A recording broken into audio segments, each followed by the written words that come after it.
Anytime you can have one of these conversations sitting at a bar is probably my favorite. I'm here with Ara and Evan Yarian from Westwood. We'll start there, but obviously restaurateurs, and we are coming to you from Beacon's Restaurant in East Walpole. And Evan, how you doing, my man? Doing great. Great to see you. It's thank you for hosting us here. And Ara, how are you? I'm having a great day. It's a little warm out there, so being inside is good. So I do want to start with you being Westwooders. So just give me a little bit of your history of kind of growing up in town and what being Westwooders means to you and how you still remain connected with the community. Yeah, absolutely. So we were born and raised in Westwood. We lived over by the Sheehan School, and we were really lucky to grow up in Westwood, honestly. I mean, looking back, all the people we've met over the years, all the school system was extremely effective to prepare us for the real world. So not only were we prepared in real world situations, but also had a strong network of very successful people. So we're still connected. I mean, a lot of people are still local within a 10 mile radius. So we all keep in touch, and a lot of folks come into the restaurants to support us, which is certainly appreciated. Yeah, I definitely see a lot of people from town when I come in here. What does it mean to you? What do you take away from your experience, Ara, of growing up in Westwood? It's one of those things where so many of us end up back in the area. That tells you all you need to know about where we grew up. We all end up kind of either in or around Westwood as we become adults and we settle down. And I think that's because it is a great community, and it was a wonderful place to grow up. Speaking specifically to that, I have Melissa Roy to thank for connecting me with you guys. She's become just such an amazing referral source for me. She'll pick up the phone or send me a text and be like, hey, did you talk to this guy? Or, hey, do you know this guy? And I remember she sent me a text saying, like, I really got to connect you with my friend Evan. And that's where it started. And initially, I thought my first meeting was going to be with you, Evan, and you're like, hey, sorry, can't be there. You're going to meet with my brother. And I rolled in and I talked to Ara, and honestly, use it as one of my blueprint example meetings, because I sat across the table from Ara and walked you through everything that we do. You're like, cool, we're in, which is great, because you wish more people would evaluate what you offer and understand how it works for them. So let me just ask you that. Why, based on what you saw, did you think that it was going to be right for you to be a partner? It's one of those things. The restaurant isn't actually in Westwood. And even though we're right next to Westwood, not everybody in town knew we were here, even though we're from Westwood and we know so many people that still live in Westwood. So from my perspective, I thought that's a great way to remind people that we're here and to give them an opportunity to come and try us out. Yeah, so the timing was great because we were able to do our holiday party here, which was fantastic. You know, I was concerned at the very beginning because we had people who were not part of our party sitting at this end of the bar where we're sitting right now, and I was like, oh boy, how's this going to go? But I should have had more faith in our guests because they absolutely took the bar over.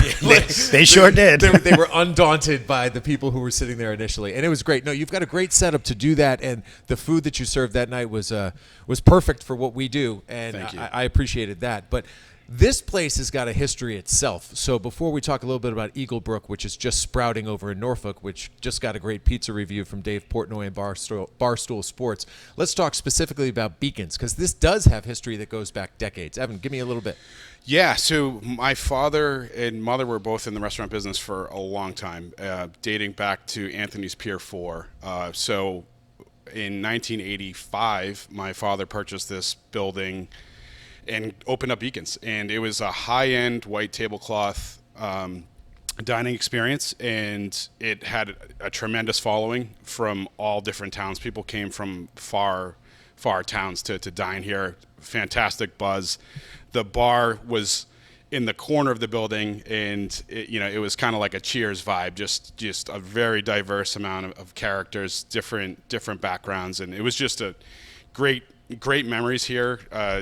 Coming back to this location was surreal to us to be able to operate again here. Yeah, a little bit different though too, because you said white tablecloths, a little bit higher end. Was there the vision, not that you're lowering the standards, just a different kind of environment here? So what was the vision when you wanted to reinvent Beacon's? We knew we still wanted to go with higher end food and top of the line service, but the world has changed. People's mentality has changed. We don't typically dress for dinner anymore. So what we didn't want was white tablecloths and for it to feel stuffy. We wanted it to have a more casual feel, but still give you that high-end experience with the food and the service. So that's what was the main driving force behind the decor and the whole concept in general, was to not make people feel uncomfortable, but still let them know that they're going to come here and have absolutely top-of-the-line food and service.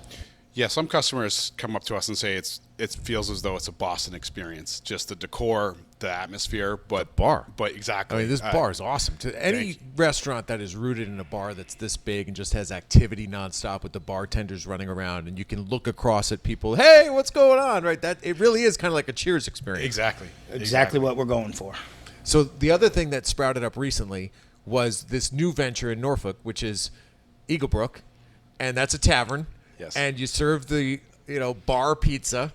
So take me through how you learned that Dave was going to come in and review your pizza, and how nerve-wracking that is, and how you prepared for it, and what's happened in the days and weeks since you saw that review go public. Yeah, so I can start. He was more present at the time, but it started with a tweet. The Kendrick Lamar concert was a Monday night at Gillette, and he tweeted out, what's great pizza around Gillette that I haven't gone to? And a lot of the comment sections were saying Eagle Brook, go to Eagle Brook. So we had a gut feeling he was going to show. We weren't positive, but we definitely wanted to prepare. So we put our best foot forward.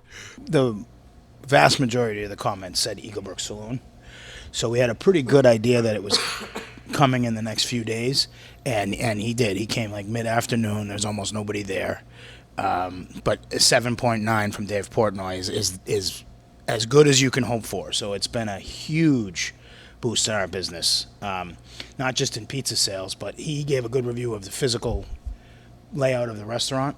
So we've had a lot more dine-in than we expected, because he also enjoyed the atmosphere of the Eagle Brook over and above our pizza.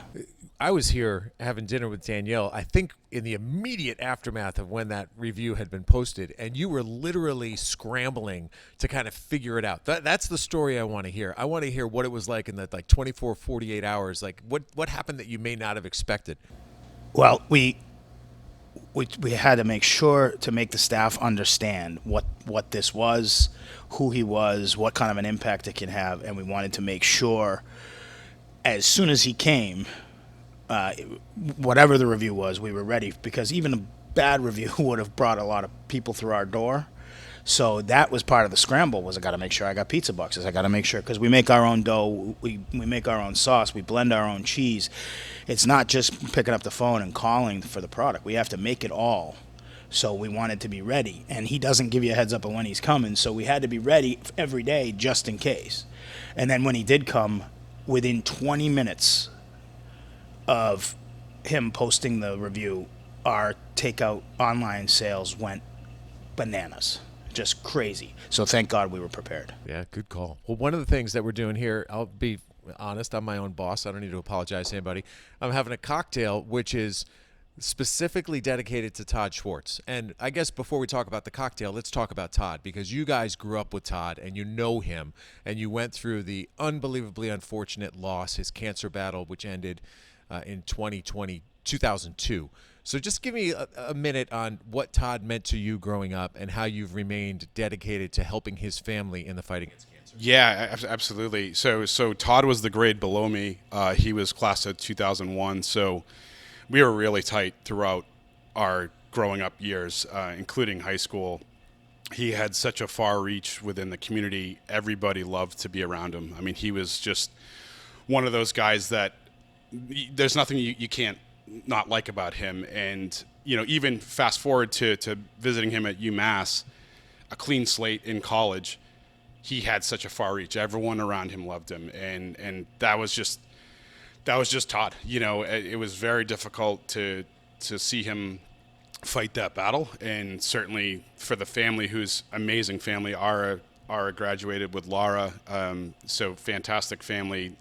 The parents were very heavy involved in the school system. I can't say enough about the family. So we're trying our best to support the cause and provide some financial backing to their cause, because they have raised so much money and they haven't taken the foot off the gas. It's been 23 years. 23 years. Isn't it crazy? It's insane. Yeah. So you have this cocktail, which is going to be featured here in July and August. If you watched our Instagram feed recently, you saw the boys put together the cocktail. But just walk people through what this concoction is, Ara. So it's very simple, light, refreshing. That's why we do this promotion in the summer. It's just lemonade and then 888 blueberry vodka from Nantucket. It's an organic vodka that's made with real blueberries, and just those two ingredients, it makes for an unbelievable cocktail. So it was, last summer it was our #1 selling cocktail, and we're hoping it will be this summer as well. Oh, that's perfect. And the profits go to support the Schwartz family and their fight against cancer, benefiting the Dana-Farber Institute. It's amazing the work that they've done, and you deserve compliments for the work that you do to support it. So Thank you. yeah, thanks for that. So future, what do you look forward to over the course of the next 2-3 years? We're always approached for another location. That's definitely in our goal to try to expand, potentially do a similar concept to Beacons elsewhere. So that's the 3-year goal. But right now is really just continuing to expand our reach, keep our reputation where it is, and execute. I'll ask you, Ara, if you had to give an elevator pitch about why people should come here, how do you sell Beacons? Well, we set ourselves apart by, as I already mentioned, really great food and service, but it's also, it's an independent family-owned restaurant. My family and I are in the restaurant every single day. That is something you see much and much less of these days, and I think that's the real personal touch is really what's going to make the difference for someone that's going to come and join us for dinner. And we should not get out of this podcast without a tip of the cap to Mom, because not only are you here, but Mom is here all the time too, right? So yes. How about your mom's involvement in the restaurant and her dedication to the cause? Well, it's every day she's here. During the day, taking care of things, and then when we open, we don't open till 4, and she's typically here for every single dinner service. And again, that's a beautiful thing. Somebody that's been in the restaurant business for 30 plus years here, touching every guest, having impact on every single guest interaction, and that's something that we are very lucky to have, and most restaurants can't claim that. Very cool. Special woman. So happy that she's here. Is she over our shoulder? Yep, there she is by the window checking out the conversation. So last thing I'm going to mention, and then I'll wrap it up, is it's hot today, but summertime, you want to be outside. I mean, that patio is fantastic. I'm sure that's hopping, right? Oh my God. It's the bar there's a full bar out there, and it's always full of people having a good time. The whole patio all summer long is always hopping, straight through to midnight. Awesome. Fantastic. All right, folks, that is Ara and Evan Yarian. Come on down here to Beacon's Restaurant. Also, check out Eagle Brook Saloon. You got to try the pizza, so a lot of options. These guys will be ready for you when you walk through the doors. If nothing else, they're prepared. So thank you guys for your support of Westwood Living. Looking forward to continuing to grow together. And those listening, as always, if there's someone else you want me to have a conversation with, just reach out, send me an email, tleyden@bestversionmedia.com. I'll find that person, have a conversation with them, and then share it with you right here on the podcast network. But for now, from Beacons with Ara and Evan, I'm Tom saying so long and thanks for listening. Thank you. Thanks, Tom.